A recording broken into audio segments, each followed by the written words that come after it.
Oke, kita mulai ya. Udah malam. Oke, bismillahirrahmanirrahim. Assalamualaikum warahmatullahi wabarakatuh. Waalaikumsalam Waalaikumsalam warahmatullahi warahmatullahi wabarakatuh. wabarakatuh. Ya, pada pertemuan kali ini kita akan membahas pada mata kuliah berkas dan akses. Dan pada malam hari ini kita akan membahas mengenai tentang magnetic disk. Di situ kita akan berbicara mengenai tentang karakteristik dari secara fisik ya, magnetic disknya ini secara fisik, dan kita akan belajar mempresentasikan data serta pengalamatan ya.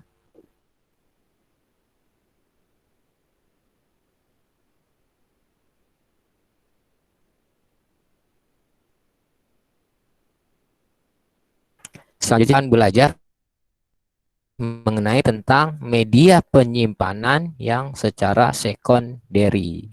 Gitu. Slide yang saya share ini sudah kelihatan, sudah kebuka, ya sudah kebaca oleh di Anda semua udah? Sudah belum? Kelihatan slide yang saya tampilkan ini? Kelihatan enggak? Kelihatan Pak, kelihatan.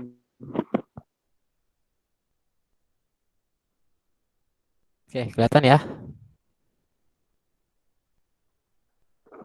Ya Pak, kelihatan.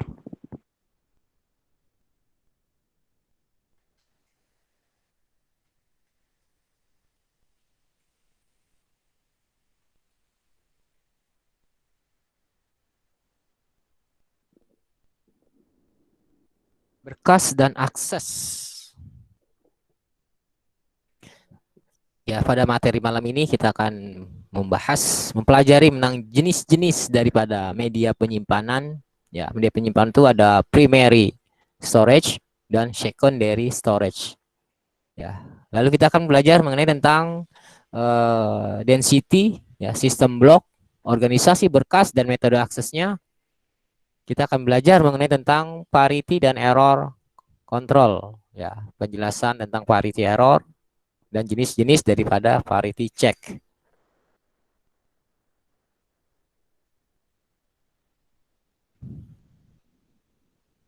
Ya.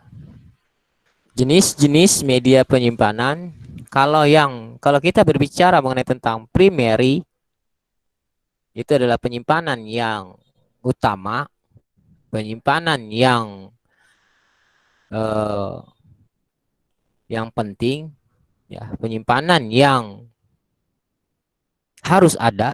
Sedangkan kalau yang secondary itu adalah penyimpanan yang kedua atau penyimpanan tambahan atau penyimpanan secara eksternal gitu. Minggu kemarin kita juga sudah membahas mengenai tentang media penyimpanan ya. Di sini kita akan membahas lebih spesifik kembali daripada penyimpanan secara secondary dengan primary-nya. Ulang kembali, media penyimpanan data adalah alat untuk menyimpan, baik dia berupa data atau program, ya, di mana data itu disimpan, kemudian dibaca dan dibuka, ya, jadi disimpan, dibaca, dan juga bisa dibuka untuk diproses kembali di dalam sebuah komputer ataupun sebuah laptop atau perangkat device lainnya. Itu. Jadi media penyimpanan itu adalah sesuatu hal yang dapat kita simpan di dalam media tersebut. Gitu.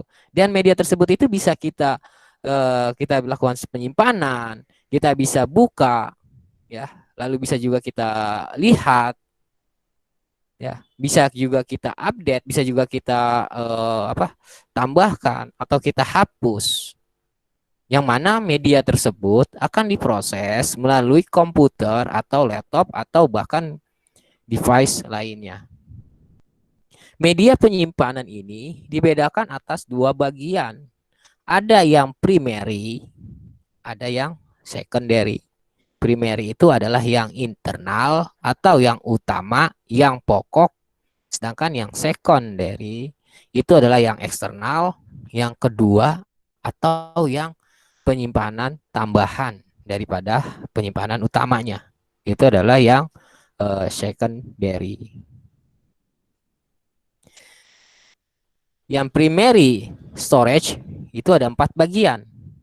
Ada bagian input storage area, ada program, ada working storage, ada output storage area. Kalau input itu adalah untuk menampung data yang akan dibaca.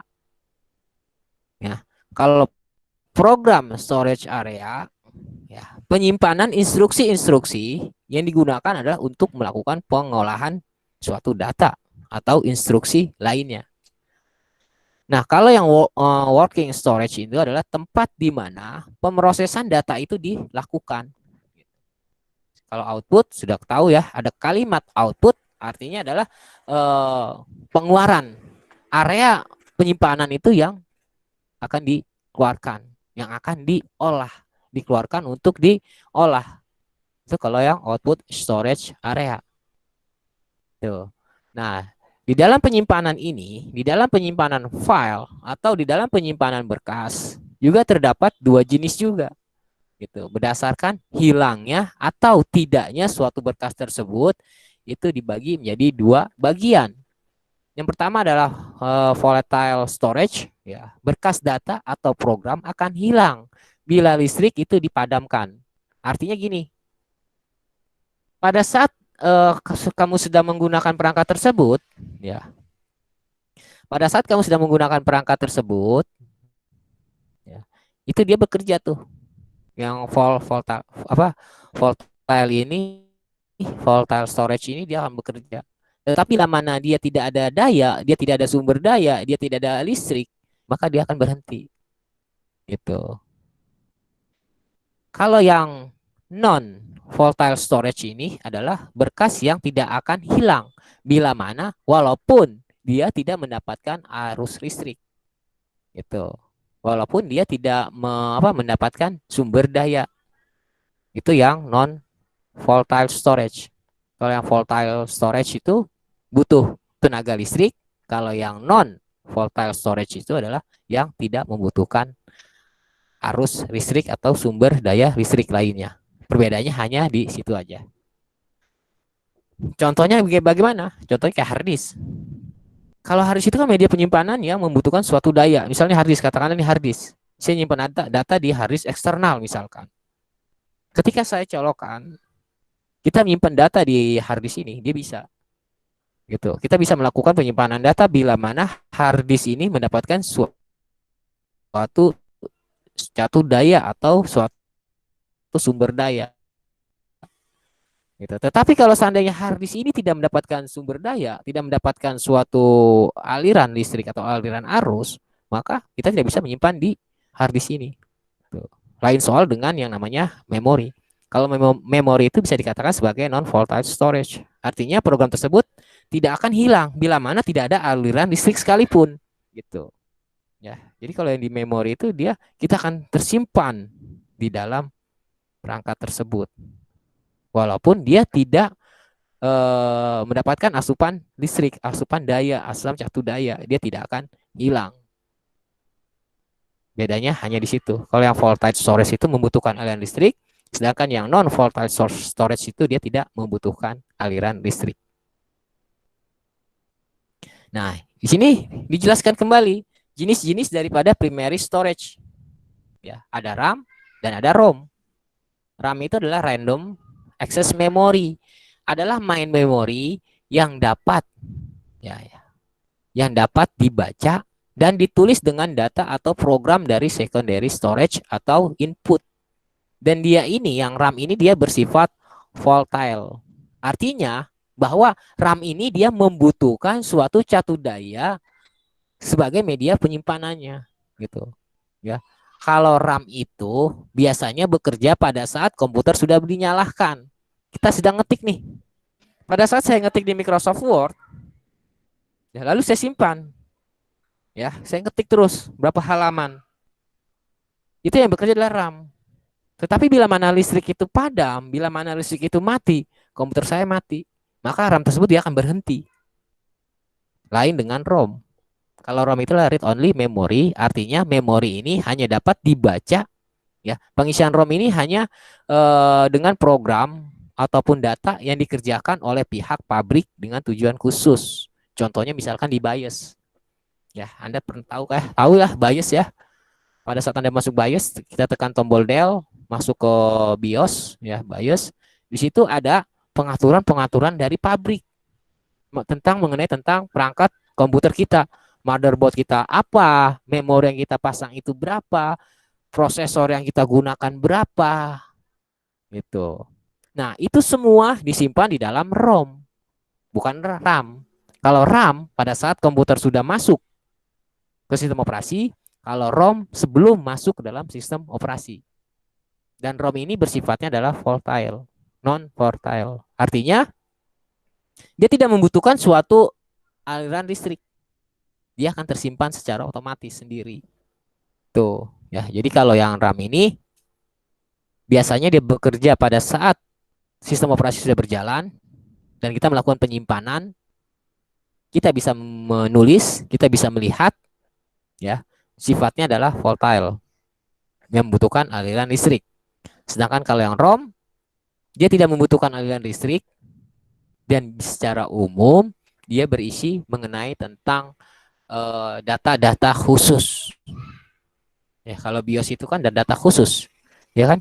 Dia ada berapa memori yang bisa digunakan pada motherboard tersebut, berapa prosesor yang dipasang pada motherboard tersebut, gitu. Berapa port apa saja yang kita gunakan, dia akan tersimpan di dalam ROM. Itu bedanya RAM dengan ROM.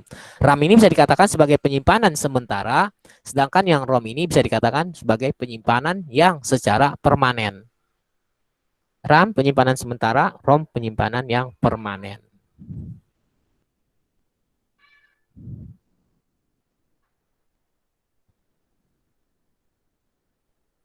Jenis-jenis ROM itu ada PROM, ada EEPROM, ada EEPROM, ya. Kalau yang PROM itu adalah programmable read only memory, dapat diisi data program oleh user, oleh kita, ya. Kita sebagai user, kita bisa mengisi data tersebut, kita bisa merubah data tersebut, gitu. Tetapi penyimpanannya ini dapat dilakukan secara permanen. Contohnya kayak BIOS, ya. Oh, saya mau merubah tanggal yang ada di BIOS, saya rubah tanggal, gitu, ya. Saya rubah tanggalnya. Setelah saya rubah tanggal, saya simpan, maka dia akan tersimpan secara permanen, gitu. Kalau yang EEPROM, ya, kita isi program tersebut, ya, kita isi datanya, ya, dan juga kita dapat menghapus data itu. Nah, kalau double EEPROM itu, ya, dapat diisi datanya, ya, secara elektrik, secara elektronik, dan juga dapat dihapus juga secara elektronik. Ya, kalau saya ngambil simpel contoh dari ROM itu adalah pada saat kita bermain di BIOS. Ya, yang mana di BIOS itu kan kita bisa melakukan pengaturan, di mana kita bisa melakukan perubahan data, di mana kita bisa melakukan port apa saja sih yang kita gunakan, port apa saja yang tidak kita gunakan, yang kita gunakan bisa kita ganti menjadi enable, yang tidak bisa kita gunakan atau yang tidak kita gunakan bisa kita rubah pengaturannya menjadi disable. Lalu kita simpan dan dia akan tersimpan di dalam ROM. Ketika listrik mati, maka penyimpanan tersebut tidak akan mengalami perubahan. Lain dengan RAM. Kalau RAM itu setelah komputer dimatikan, dia akan mengalami suatu perubahan. Kenapa? Karena dia sifatnya sementara. Penyimpanan yang sementara. Kalau yang ROM itu adalah penyimpanan yang secara permanen. Secondary storage. Ya, kita masuk ke dalam secondary storage atau penyimpanan secara eksternal, penyimpanan tambahan. Adalah alat penyimpanan data atau program yang disimpan secara permanen. Informasi datanya disimpan pada alat-alat tersebut dapat diambil dan ditransfer oleh CPU pada saat diperlukan. Gitu. Ya. Jadi penyimpanan yang tambahan ini adalah, ya, penyimpanan yang dapat dilakukan di luar daripada memori tersebut. Gitu. Ciri-ciri dari secondary storage ini, ya, dia tidak dapat diakses langsung oleh si CPU tersebut. Kecepatan aksesnya itu rendah ya, mengikuti dari perangkat yang kita gunakan ya. Kapasitas besarnya ya, kapasitas besar ya, memang kapasitas yang secondary storage itu biasanya memiliki kapasitas yang besar dibandingkan dengan yang primary storage. Contoh kayak misalkan hard disk ya, dia bisa dikatakan kecepatan aksesnya itu rendah atau tinggi itu ya. Contoh kayak hard disk, kita menggunakan hard disk yang SSID ya, SSD, dengan kita menggunakan hard disk yang biasa yang SATA ya. Itu daya transfernya, daya cepatannya itu sedikit berbeda. Dan kapasitasnya dia lebih besar dibandingkan dengan yang primary storage. Dia lebih lebih besar. Kalau yang eksternal itu dia, yang secondary itu biasanya dia penyimpanannya ini lebih besar dibandingkan dengan penyimpanan internal. Contoh kayak handphone lah ya. Handphone saya ini misalkan memiliki penyimpanan internalnya ya. Penyimpanan primary storage-nya itu seukuran misalnya 128 eh, megabyte misalkan ya, atau memori yang saya gunakan adalah 32 gigabyte ya. Itu penyimpanannya hanya berukuran sekitar segitu. Tapi kalau misalnya Anda ingin menambahkan, berarti kita bisa menggunakan secondary storage sebagai media penyimpanan tambahan. Dan biasanya ukurannya itu dia lebih besar daripada yang primary storage. Nah, di sini kita akan berbicara mengenai tentang magnetic disk. Ya. Magnetic disk ini adalah pertama yang dibuat oleh industri komputer. Hard disk contohnya ya. Itu adalah perangkat yang dibuat di dalam untuk penambahan penambahan memori, penambahan penyimpanan yang digunakan oleh industri komputer.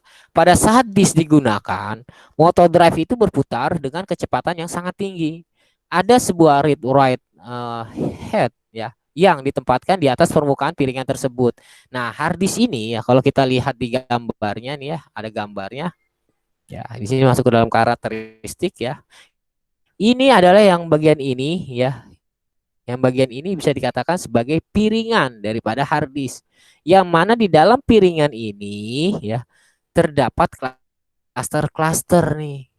Penyimpanannya ada kita di piringan ini gitu ya. Piringan ini ya, bisa dikatakan sebagai silinder ya, silindernya nih. Plater-platernya, bagian-bagian plater-platernya. Yang IARUM ini dia yang membaca piringan data yang ada di piringan ini nih, besi ini. Harddisk ini biasanya di dalam harddisk itu biasanya ya tanpa udara. Jadi kalau Anda bongkar harddisk, usahakan di dalam ruangan khusus, bukan di area terbuka seperti ini. Anda buka harddisk, biasanya harddisk tersebut dia akan rusak. Sama lah kayak misalkan film dalam kamera ya, roll film kamera itu biasanya ketika ngebuka ingin mengambil roll kamera tersebut itu adalah tempat yang gelap. Tapi kalau tempat yang terang ya roll tersebut, film kamera tersebut dia akan terbakar, akan hitam semua nantinya. Maka dibutuhkan ruangan khusus. Ruangan khusus seperti apa? Ruangan khususnya itu bisa dilakukan di tempat yang areanya gelap gitu. Begitu juga dengan harddisk. Harddisk itu adalah kalau ingin membongkar harddisk, ingin membuka harddisk itu dibutuhkan suatu ruangan khusus yang tanpa ada suatu udara yang masuk. Kalau ada udara yang masuk, maka harddisk tersebut akan mengalami kerusakan. Ini adalah isi di dalam harddisk tersebut. Ya. Di mana harddisk ada yang namanya piringan. Piringan ini adalah yang akan menyimpan berbagai macam data. Ya kurang lebih seperti inilah ya gambaran daripada harddisk. Tapi pada dasarnya, pada intinya, mau merek apa, mau model apa, itu isinya adalah sama. Oh, saya masih menggunakan yang SATA. Oh, saya menggunakan yang ID, harddisk IDE. Harddisk SATA dengan harddisk IDE, kalau kita bongkar dalamannya itu sama. Yang menjadi pembedanya itu adalah portnya ya. Motherboard pada harddisk tersebut itu menggunakan SSID, menggunakan SATA atau menggunakan yang IDE. Tuh.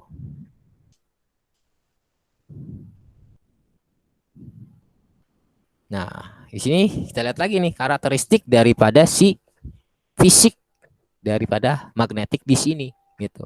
Dia ada bagian di speknya adalah jenis alat penyimpanan pada magnetic disk yang terdiri dari beberapa tumpukan piringan aluminium. Itu dikatakan sebagai dispek ya. Tumpukan piringan ya modelnya seperti aluminium ya. Kenapa? Karena dia warnanya itu warna chrome, warna silver gitu ya. Itu dikatakan sebagai dispek. Ya, dalam sebuah pack atau tumpukan itu umumnya terdiri dari 11 piringan. Setiap piringan itu dia memiliki diameter 14 in. Ada yang 8 in, tetapi yang 8 in itu digunakan pada disk yang mini, disk yang kecil. Gitu. Dan menyerupai seperti piringan warna hitam. Kalau yang modelnya itu yang 8 in. Jadi kalau diameter pada piringan yang ada di dalam hard disk itu kurang lebih berukuran 14 in. Kalau yang modelnya kecil, itu kurang lebih ukurannya 8 in. Gitu. Permukaannya ini dilapisi oleh metal oxide film yang mengandung material magnetisasi seperti pada magnetic tape. Ya, jadi permukaannya itu dia permukaan pada piringan itu dilapisi oleh metal oxide film yang mana dia akan menyimpan data-data yang kita taruh di piringan tersebut gitu. Banyaknya track pada piringan menunjukkan karakteristik penyimpanan pada lapisan permukaan. Kapasitas disk drive ini merupakan mekanisme daripada akses daripada baca berkas, baca file tersebut. Nah, di sini mempunyai sampai 200 hingga 800 track permukaan. Jadi setiap permukaan itu, setiap piringan itu, dia memiliki tracknya itu kurang lebih dari 200 hingga 800 track. Ya, jadi dalam piringan di hard disk itu ya, piringan hard disk itu dia bisa menyimpan ya, terdapat 8 track, terdapat 200 track ya. Sehingga dari 200 sampai ke 800 track setiap permukaan tersebut. Gitu. Pada disk spek yang terdiri dari 11 piringan mempunyai 20 permukaan untuk melakukan penyimpanan datanya. Ya. Kedua sisi dari setiap piringan digunakan untuk menyimpan data, kecuali pada permukaan atas dan pada permukaan bawah. Jadi permukaan atas itu ya itu tidak digunakan untuk sebagai media penyimpanannya. Karena kenapa?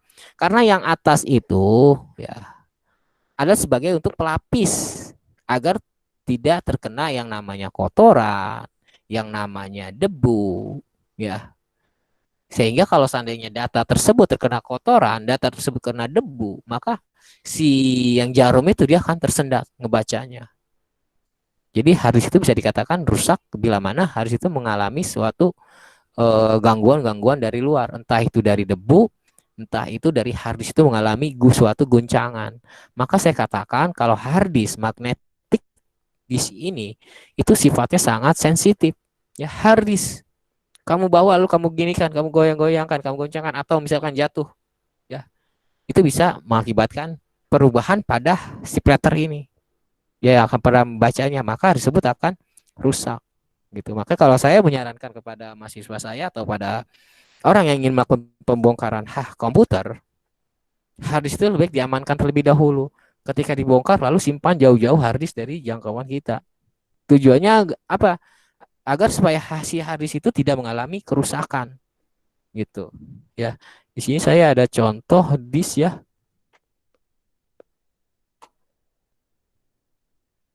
Ya, ini contoh daripada harddisk. Ya, ini contoh harddisk. Yang mana ini bagian luar ini bisa dikatakan sebagai motherboard si harddisk, dan harddisk ini memiliki portnya ini adalah yang SATA. Kalau harddisk ini saya bongkar, ya, saya buka, dalamannya itu seperti yang ada di gambar ini, gitu. Yang mana di dalam harddisk ini terdapat yaitu piring-piringan, gitu. Ya, ini adalah contoh harddisk yang kurang lebih yang ukurannya 14 in, memiliki diameter 14 in. Nah, kalau yang ini ya ini bisa digunakan diameter yang 8 in. Ini hard disk yang saya gunakan adalah hard disk laptop gitu. Ya.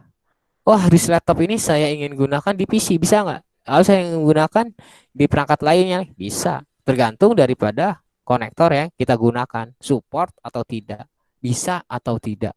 Gitu. Tapi kalau hard disk ini bisa juga kita gunakan pada komputer yang kita gunakan.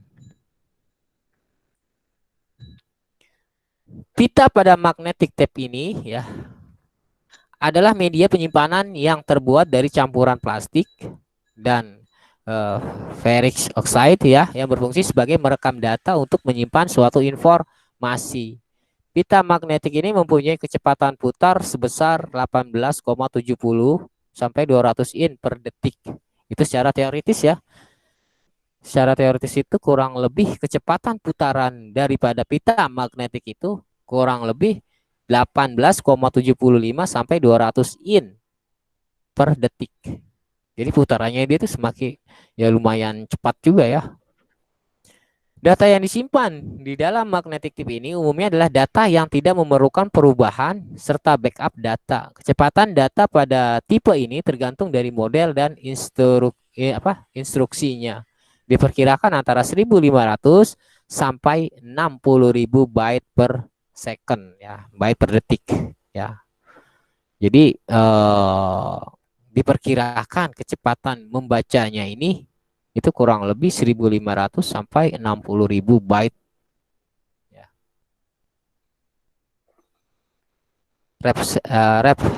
Representasi data serta pengalamatan. Data pada disk juga diblok seperti data pada magnetic tape ya. Pemanggilan sebuah blok adalah banyaknya data yang diakses pada sebuah storage device. Data dari di sini dipindahkan ke sebuah buffer pada main storage komputer, kemudian diakses oleh sebuah program. Kemampuan mengakses secara direct ini ya pada disk menunjukkan bahwa record tidak selalu diakses secara sekuensial. Ya, artinya begini, data pada di sini ya itu memiliki suatu blok-blok tertentu gitu loh. Ya, dan blok-blok tertentu itu ya itu biasa digunakan untuk penyimpanan suatu file, penyimpanan akses, penyimpanan berkas-berkas yang akan disimpan di dalam blok per blok tersebut, gitu. Ya. Di sini dikatakan kemampuan mengakses secara direct ini menunjukkan bahwa record tidak selalu diakses secara sekuensial. Ya, jadi kemampuan ini tidak tidak akan disimpan ya secara sekuensial. Ya, jadi kalau yang sekuensial itu artinya yang secara bertahap, step by step. Ini dulu, baru bawah, lalu dan seterusnya. Ada dua teknik dasar yang digunakan untuk pengalamatan data yang disimpan pada disk. Ada metode silinder, ya. Metode silinder ini adalah pengalamatan yang berdasarkan nomor silinder, nomor permukaan dan nomor record. Semua track pada disk ya membentuk suatu silinder. Biasanya di dalam hard disk ini ya di dalam penyimpanan ini dia terdapat kalau di sini ya terdapat yang namanya apa? Penjelasan daripada si hard disk ini gitu loh. Kalau yang ini saya gunakan udah nggak ada penjelasannya. Ya. Dia nggak ada penjelasan merek Sigit. Kalau yang ini juga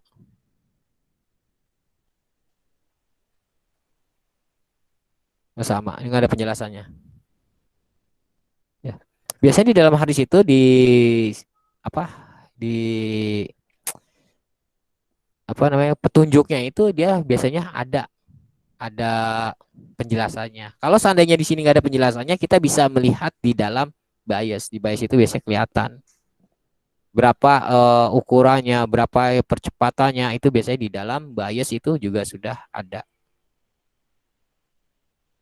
Nah, yang kedua adalah metode sektor. Jadi ada metode silinder, ada metode sektor. Setiap track dari pack ini dibagi ke dalam sebuah sektor-sektor. Setiap sektor adalah storage area untuk banyaknya karakter yang tetap. Pengalamatan recordnya ini berdasarkan nomor sektor, nomor track, dan nomor permukaan. Nomor sektor ini yang diberikan oleh disk controller menunjukkan track mana yang akan diakses, dan pengalamatan record terletak pada track yang mana. Ya, jadi ada dua metode, ada metode silinder dan ada metode sektor. Yaitu menurut penjelasan daripada track-track magnetic disk. Nah, lalu ada lagi di sini movable head disk access mempunyai sebuah untuk membaca, menulis untuk setiap permukaan penyimpanan recordnya. Sistem mekanik yang digunakan adalah oleh kumpulan posisi dari access arm ini ya, sedemikian sehingga read write-nya headnya ini dari pengalamatan permukaan menunjukkan ke track. Semua akses pada device ini dipindahkan. Ya, bisalah kamu baca ya mengenai tentang movable head disk access ini ya, adalah akses untuk melakukan perubahan ya, untuk melakukan penyimpanan di dalam permukaan recordnya ya. Lalu ada lagi di sini ya, selain daripada movable ya,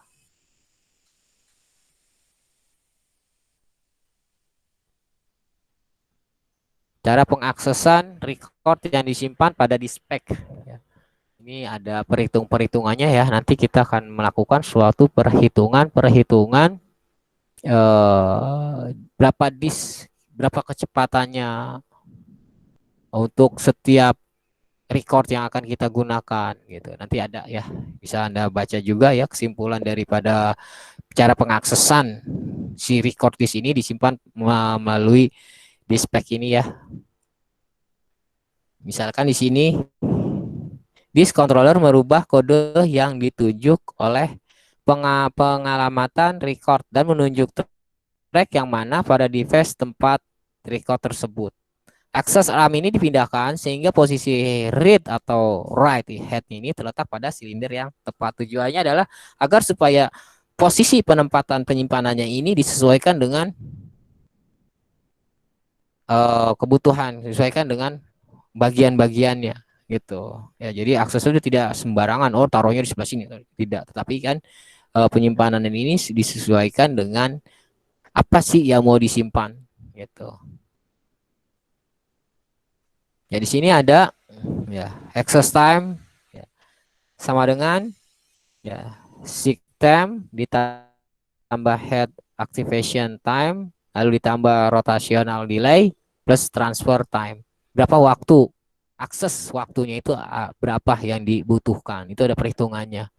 Itu. Di sini penjelasan dari seek time ini ya. Seek time ini adalah waktu yang dibutuhkan untuk menggerakkan read ya pada disk ke posisi silinder yang tepat. Berapa waktunya?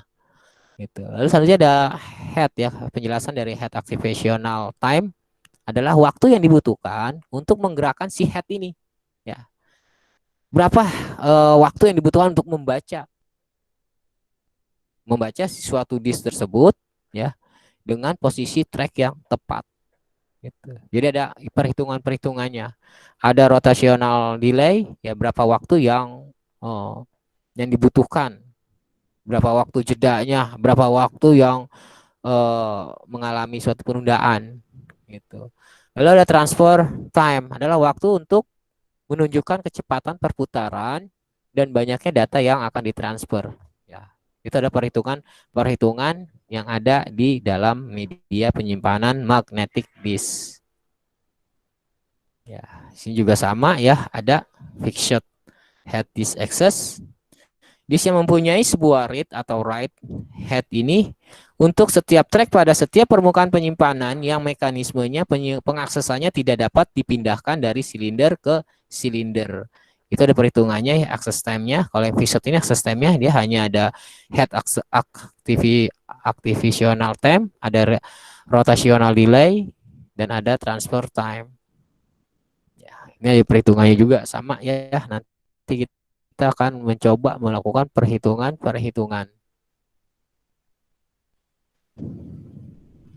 Organisasi berkas dan metode akses pada magnetic disk. Untuk membentuk suatu berkas di dalam magnetic disk ini bisa dilakukan secara sekuensial, indeks sekuensial atau direct. Sedangkan untuk mengambil suatu data dari berkas yang disimpan di dalam disk bisa dilakukan secara langsung dengan menggunakan direct access method atau dengan sequential access method secara sekuensial. Keuntungan penggunaan magnetic disk ini adalah akses terhadap suatu record dapat dilakukan secara sekuensial atau direct. Waktu yang dibutuhkan untuk mengakses suatu record ini dia lebih cepat dan responnya juga lebih cepat. Tetapi kekurangan dari penggunaan magnetic di sini adalah harganya lebih mahal. Ya contoh kayak media penyimpanan ya. Media penyimpanan itu semakin besar kapasitas yang kita gunakan, maka harganya juga semakin mahal. Itu contoh misalkan nggak usah jauh-jauh ya. Saya ngambil contoh misalkan SSD ya. SSD itu yang ukuran 120 GB dengan ukuran yang yang 120 megabyte dengan yang 1 GB itu juga harganya lumayan mahal ya. Nah, ini adalah untuk menghitung kapasitas daripada penyimpanan tip ini ya. Ada rumusnya, itu bisa kamu lihat. Ya, ini adalah rumus sebagai patokan kita untuk menghitung berapa sih kapasitas penyimpanan pada magnetic tip ini. Ya, itu ada panjang pita dikalikan 12 lalu dibagi jumlah record ya, jumlah record per blok dikalikan panjang record per density dibagi lagi lalu ditambah dengan panjang gap. Jadi nanti panjang pita ini yang setelah panjang pita dikalikan 12 ini nanti dibagi dari jumlah yang ada di jumlah recordnya, panjang recordnya, lalu panjang gapnya gitu. Nah, di sini ada ketentuan khusus, ada ketentuan yang sudah menjadi hal baku, itu adalah panjang tape-nya itu adalah sebesar 2400 feet. Panjang 1 feet-nya itu terdiri dari 12 in. Nah, density ini yang digunakan adalah 1600 BPI ya. Atau 6250 BPI. Ya, BPI bit per inci. Jadi kalau 1 feet itu panjangnya adalah 12 in. Ya. 1 byte itu adalah 1 char. 1 char itu adalah 1 karakter. 1 karakter itu terdiri dari 8 bit. Jadi 1 byte ya, itu sama juga dengan 1 karakter. Nah, 1 karakter ini terdiri dari sama juga dengan jumlahnya ada 8 bit. Contoh misalkan ada di sini tulisannya misalkan Sigit. Berarti terdiri dari berapa karakter? Ya, terdiri dari berapa bit? Ya, terdiri dari berapa byte? S1, E2, A3, G4, A5, T6, E7. Berarti terdiri dari 7 byte. 7 byte sama juga dengan 7 karakter. 7 karakter sama juga berapa bit? Tinggal dikalikan 7 dikalikan 8. Itu adalah bitnya untuk menentukan perhitungan bit. Nah, di sini adalah untuk menghitung waktu akses. Kurang lebih sama, tetapi bedanya yang menjadi pembaginya itu adalah kecepatan aksesnya. Gitu. Jadi ada jumlah blok per type-nya itu berapa, dikalikan jumlah record per bloknya itu berapa, lalu dikalikan lagi panjang record dibagi density. Nah, setelah itu baru ditambah lagi dengan jumlah record per tab dikalikan waktu celah. Jumlah itu semua nanti akan dibagi oleh kecepatan akses. Itu adalah untuk menghitung waktu akses pada tip. Gitu. Ya, nanti ada contoh soalnya. Nah, ini adalah contoh soal. Contoh soalnya di sini adalah kita ingin membandingkan beberapa banyak record yang dapat disimpan di dalam tape. Bila satu record satu blok ya, misalkan bila ada satu blok itu berisi satu record. Satu record itu adalah sama dengan 100 karakter yang akan kita bandingkan dengan satu blok berisi 20 record dengan dan satu record yang berjumlahnya adalah 100 karakter. Itu akan kita bandingkan ya. Jadi ada satu blok berisi satu record yang akan dibandingkan dengan satu blok berisi dengan 20 record. Panjang tip yang digunakan, ingat, panjang tip yang digunakan itu selalu 2400 feet. Density yang digunakan adalah 6250 bpi. Dan panjang gapnya itu adalah 0,6 inci. Ya. Nah, ini adalah perhitungannya. Ya. Kalau perhitungan begini, yang pertama kali saya tentukan adalah berapa tipnya digunakan, 2400 tip feet. Ya, feet dikalikan 12 in. Nah, lihat lagi rumusnya. Nih rumusnya. Nih yang ini. Gitu. Ya, panjang pita dikalikan 12. Ya, jadi rumus yang ini ya. Mana tuh sebentar.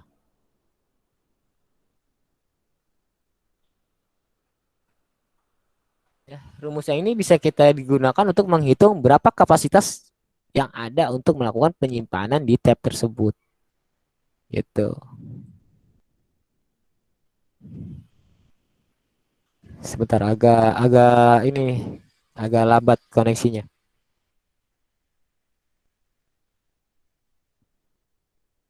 Ya.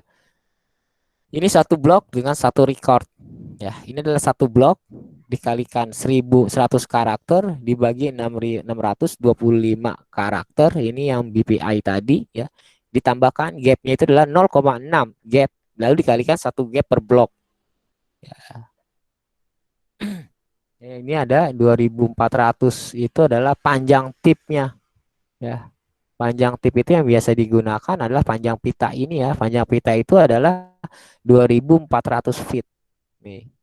Ya, itu adalah suatu hal yang sudah menjadi dasar atau sudah menjadi baku.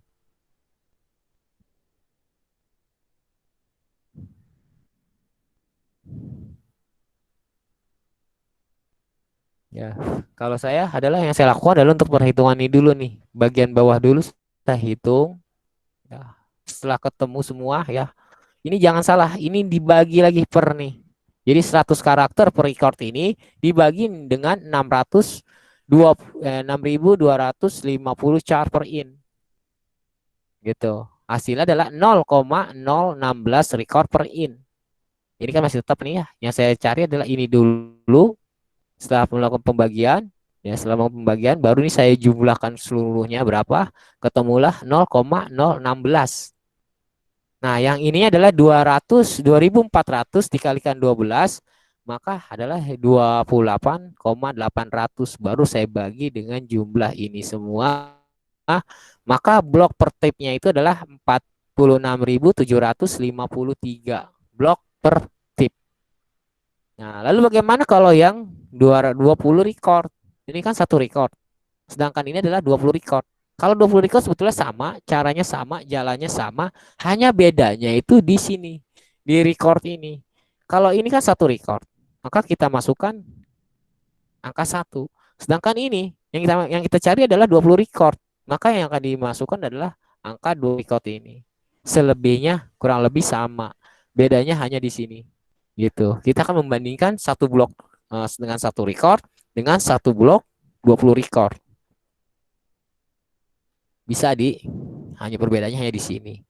Maka yang didapat hasil setelah perhitungan segala macam, hasilnya adalah 626.080 record. Ya. Sama, ini juga sama ya perhitungannya. Ya, kalau yang bawah ini adalah untuk menghitung. Nah, kalau yang bawah ini adalah kita lihat dengan menggunakan rumus yang kedua, yaitu adalah untuk menghitung waktu aksesnya. Berapa waktu akses pada tip tersebut? Gitu. Ini adalah kalau yang ini rumus kapasitas penyimpanannya. Kalau ini adalah waktu akses pada tip tersebut. Gitu. Ini adalah waktu aksesnya. Sebentar, koneksi saya agak lemot nih.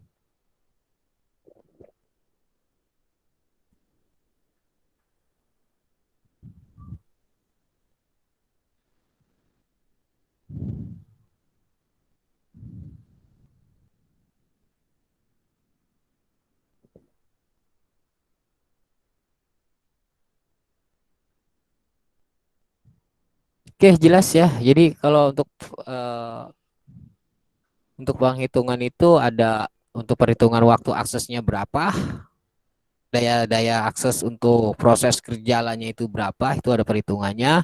Lalu ada berapa kapasitas yang akan digunakan untuk menyimpan berapa blok dengan jumlah recordnya berapa, itu juga ada perhitungannya. Intinya kalau kita tahu rumusnya, kita bisa menjalankan sesuai dengan rumus itu, gitu. Selanjutnya adalah variety and error control, ya, merupakan salah satu teknik untuk memeriksa kesalahan data pada magnetic tape adalah dengan teknik parity check. Parity ini adalah metode yang digunakan untuk mengecek kebenaran dari suatu informasi dengan jalan penambahan suatu data. Ada dua macam parity check ini yang dilakukan oleh komputer. Itu adalah ODD ya, parity atau parity ganjil, dan ada yang kita gunakan adalah event parity atau parity genap. Jadi ada dua macam untuk melakukan perhitungan parity ini. Ya, parity itu adalah metode yang digunakan untuk mengecek suatu kebenaran dari suatu informasi dengan jalan menambahkan suatu data. Ya, ada dua cara, ada yang parity ganjil dan ada yang parity genap. Itu tetap kita bermain dengan angka biner, angka 1 dan angka 0. Kalau kita bermain dengan komputer, itu biasanya selalu kita menggunakan dua angka, angka 0 dan angka 1. Karena komputer hanya mengenal dua angka tersebut. Gitu. Kalau yang parity ganjil, ya, jika data direkam dengan menggunakan parity, ya, dengan menggunakan OD parity ini, maka jumlah 1 bit, ya, itu dikatakan sebagai angka ganjil. Ya, jika jumlah 1 bitnya sudah ganjil, maka parity bitnya adalah angka 0. Tetapi kebalikannya, jika jumlah 1 bitnya itu masih genap, maka parity bitnya adalah 1. Itu. Kalau yang even parity itu kebalikan daripada yang eh,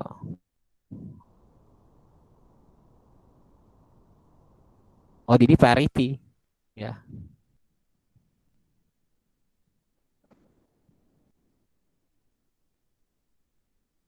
Ya, jadi kalau yang parity ganjil, jika angkanya ini adalah angka 1 bitnya itu sudah ganjil, maka kita menulisnya adalah angka 0.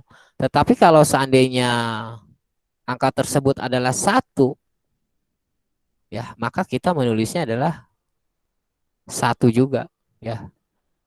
Sedangkan kalau yang parity genap itu kebalikan daripada parity ganjil. Ya, langsung saja lah biar supaya kita paham. Kita lihat dari contoh, ya. Di sini ada contoh, ada track, ya. Track yang pertama adalah 0 semua. Track kedua adalah 1 semua. Track ketiga adalah 1 semua. Track keempat ada 0, 1, 0, 1, 0, 1. Track kelima 1, 1, 0, 1, 1, 0. Track keenam adalah 1, 1, 1, 1, 0, 0, 0. Track yang ketujuh itu ada 0, 1, 1, 1, 1, 0. Yang track ke-8 adalah 0, 0, 1, 1. Nah, lalu dihitung. Track ke-9 ini hasilnya apa? Gitu. Jika kita menggunakan ODD parity, ya, parity genap dan even parity, ya, parity genap dengan parity ganjil, kita bisa menghitungnya adalah, nah, kita lihat lagi. Kalau yang parity ganjil, jika jumlah 1 bitnya ini sudah ganjil, maka paritinya adalah 0. Jika jumlah bitnya masih genap, maka paritinya adalah 1 bit. Ya, ingat, kamu yang harus kita ingat adalah gini. 1 bitnya ini jumlahnya ganjil, maka 0. Kalau 1 ini jumlahnya genap, maka 1. Oke, ya. Saya ambil kesimpulan kembali. 1 bitnya ganjil, maka 0. 1 bitnya genap, maka 1 ya. 1 bitnya ganjil, maka 0. Kita hitung. 1, 2, 3, 4. Ya, kita hitung angka satunya nih. Ini kita perhatikan, kita urutkan dulu. Ini yang kedua juga kita urutkan dulu, samain.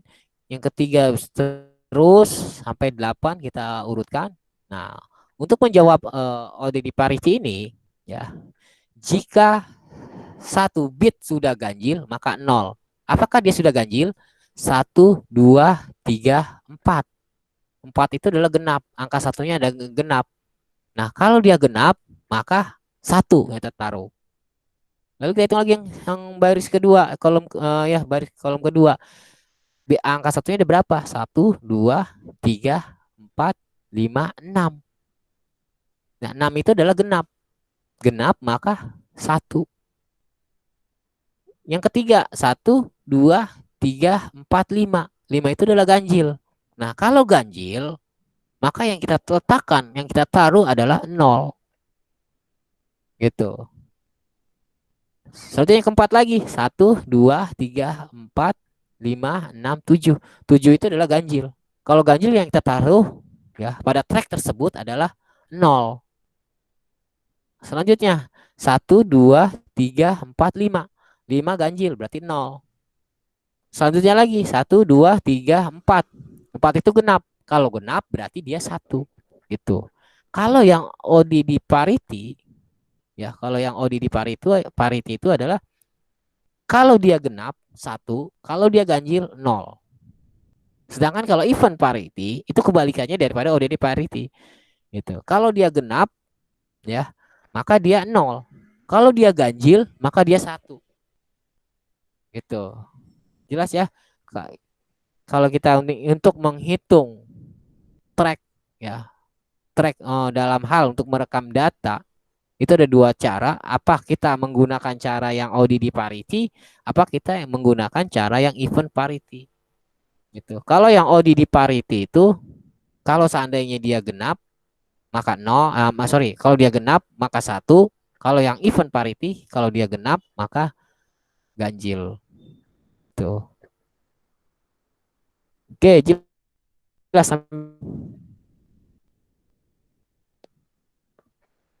Jelas, ada yang mau ditanyakan? Jelas, Pak.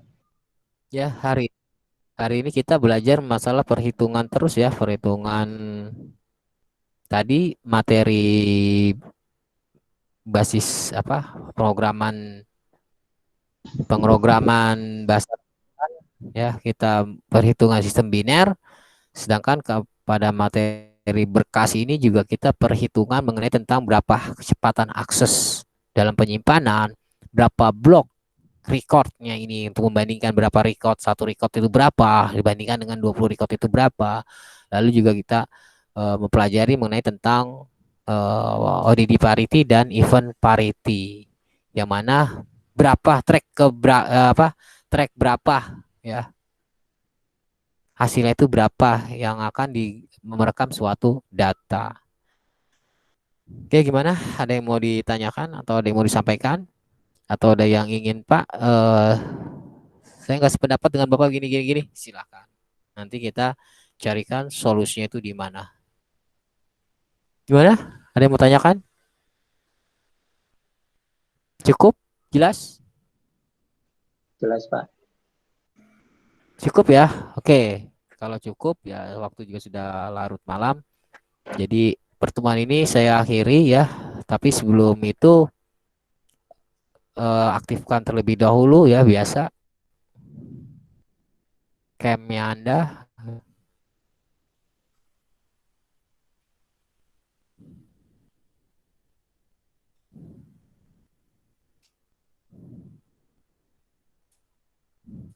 Oke, mohon diaktifkan.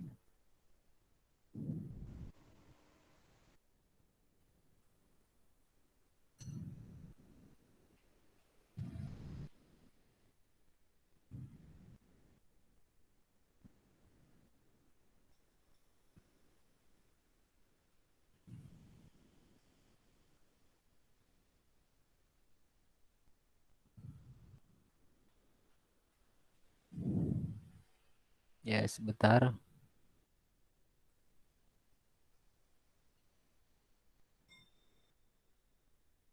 Ya, hari ini jaringan saya sedikit lemot ya. 1, 2, 3. Kalau nggak ada yang ditanyakan lagi, bisa saya akhiri ya. Nanti kita sambung lagi pada di grup WA. Silakan Anda japri saya atau di grup silakan. Nanti akan saya jawab. Ya, tadi ada berapa teman Anda yang bertanya pada saya, tapi belum saya jawab ya. Nanti akan saya lanjutkan untuk menjawab. Oke, saya rasa cukup sekian. Kurang lebihnya mohon maaf. Wabillahi taufik walhidayah. Wassalamualaikum warahmatullahi wabarakatuh. Waalaikumsalam warahmatullahi wabarakatuh.